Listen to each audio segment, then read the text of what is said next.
Bonjour à tous et bienvenue dans cette interview.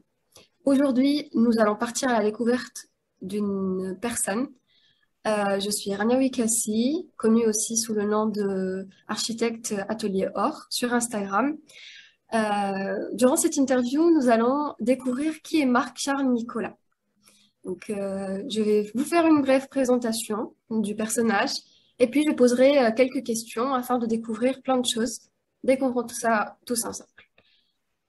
Donc, Marc-Charles Nicolas est né à Port-de-Paix. C'est le PDG de MCN Reality. C'est un scientifique des logiciels consultant qui est expérimenté et doté d'une connaissance approfondie et diversifiée en matière de technologie et de l'information.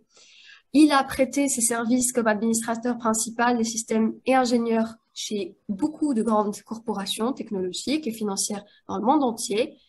Parmi ces corporations, IBM, Microsoft Corporation, Hewlett-Packard, Dell, Siemens et plein d'autres. Ensuite, Marc-Charles Nicolas a également écrit certains livres. Parmi ces livres, on peut citer Le paradis fumé, Les rêves poétiques, Marche poétique vers ma terre, Extra Income in Times of Hardship, etc., etc. Et puis enfin, je vous pose la première question durant notre interview. Parlez-moi un peu de l'informatique en nuage. Qu'est-ce que c'est? Merci, Rania, de m'inviter à discuter les thématiques sur la technologie info-nuagique. Donc, je dirais que ce qu'on appelle informatique en nuage ou nuagétique ou cloud computing, tout d'abord, je veux que tu saches qu'il existe plusieurs types d'infos nuagiques, notamment les logiciels, services, comme nous disons en anglais, SaaS, les plateformes services et les infrastructures services. Donc, cette technologie infonuagique, ça donne accès à la demande via Internet à plusieurs ressources, aux ressources informatiques, par exemple. Et ce que j'appelle ressources, ce sont les applications, les serveurs et les serveurs physiques et virtuels, et aussi les stockages de données. Nous avons aussi des outils de développement. Il y a aussi ce que nous appelons capacité de mise en réseau.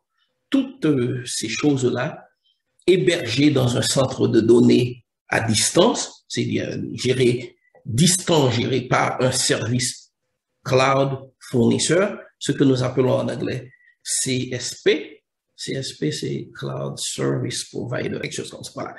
Donc, le CSP met toutes ces ressources à la disposition d'un individu ou d'une compagnie moyennant un abonnement mensuel. C'est ça. Donc, ce que l'informatique en nuage permet, ça permet aux entreprises d'économiser, OK? Et aussi d'accéder n'importe où à leurs infrastructures. Je ne sais pas si, je ne veux pas trop miser sur ça, je ne sais pas si tu veux. D'accord, c'est très clair, merci à vous. D'après votre présentation, j'ai cru comprendre que vous étiez ingénieur en logiciel, mais aussi administrateur système de carrière. Est-ce que vous pouvez nous expliquer qu'est-ce qu'un administrateur système? Bon, l'administrateur système, c'est une personne qui gère les serveurs d'une compagnie, par exemple. En gros, ou d'une entreprise, d'une organisation, d'une association. C'est ce que fait l'administrateur système. Et j'ai eu la chance de jouer le rôle d'administrateur système principal à plusieurs niveaux. Niveau senior, niveau 3, niveau 5. Donc, l'administrateur système, son devoir, c'est d'installer et de paramétrer les réseaux informatiques de son client. Il doit aussi mettre en place des procédures de sécurité des données, des logiciels et aussi du matériel. Donc, sa tâche, c'est de résoudre des problèmes. Et il fait la résolution des problèmes, mais aussi il veille euh, aussi à optimiser le système grâce à sa connaissance et grâce à ses connaissances en les matériels nouveaux. Ouais, c'est ça. D'accord, merci à vous. À présent, revenons au sujet initial qui est l'informatique en nuage. Pouvez-vous nous expliquer un peu brièvement qui sont les pionniers de l'informatique en nuage? Bon, je ne suis pas totalement sûr, mais j'ai entendu parler d'un monsieur qui s'appelle John McCarthy. Il est le créateur du langage de programmation LISP. Je crois aussi qu'il est le pionnier de la technologie d'intelligence artificielle. Ça. Il y a aussi un autre scientifique, je dois me rappeler son nom, je crois que son nom c'est Joseph Carl. C'est aussi un pionnier de la création d'Internet. On parle aussi de la compagnie Netscape. Mais maintenant, les grands joueurs dans le domaine, par exemple, de la technologie infonuagique et intelligence artificielle, c'est Amazon, Microsoft, Google, toutes ces compagnies-là. D'accord. Et à votre avis, quels sont les avantages de l'informatique en nuage?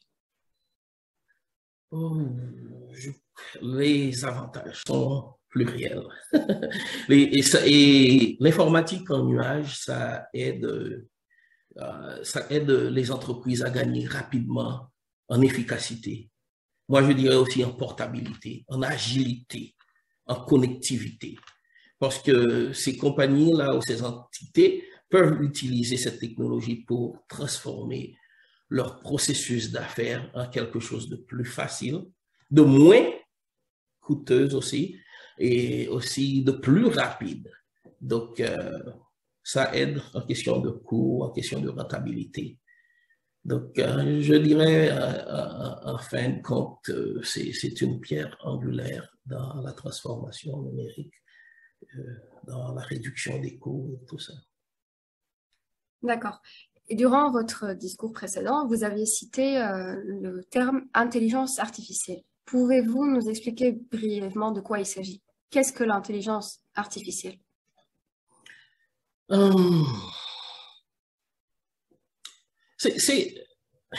C'est comme un processus. C'est comme un processus d'imitation de l'intelligence humaine. Comprends-tu? C'est comme on prend des ordinateurs, on les permet d'imiter l'intelligence humaine et c'est quelque chose qui se repose sur la création et l'application d'algorithmes exécutés dans un environnement informatique dynamique. Donc, encore une fois, c'est le but de l'intelligence artificielle, c'est de permettre aux ordinateurs d'imiter ou de penser, d'agir comme des humains. D'accord. Et à votre avis, pourquoi l'intelligence artificielle est-elle si importante? Parce que je ne sais pas si tu as prêté attention ces derniers jours, nous avons tellement de données, nous faisons face à tellement de données et exactement. Donc, nous devons, les compagnies, les êtres humains, nous devons prendre des décisions. Donc, l'intelligence artificielle de nos jours, ça permet aux machines, aux ordinateurs de générer des données plus vite, beaucoup plus vite que les êtres humains, et aussi de les absorber, de les interpréter, et dans le but de prendre des décisions complexes plus rapidement. C'est pas? Donc là, c'est la base de tout apprentissage par un ordinateur. Et ça représente l'avenir du processus des décisions complexes. C'est ça, c'est ce que, d'après moi, c'est ça l'intelligence artificielle. D'accord. Ben, en tout cas, nous clôturons, nous arrivons à la fin de cette interview. Merci beaucoup à vous, Marc-Charles Nicolas, d'avoir répondu à nos questions. Ce fut un honneur de récolter autant d'informations si précieuses. Nous vous souhaitons une bonne réussite, un bon succès et merci à vous, mesdames et messieurs, de nous avoir suivis. Je vous souhaite une très bonne journée et à bientôt. Merci beaucoup, Rania. Le plaisir était mien. Merci merci de discuter avec moi sur ces thématiques-là. Bonne Merci journée à à vous. toi.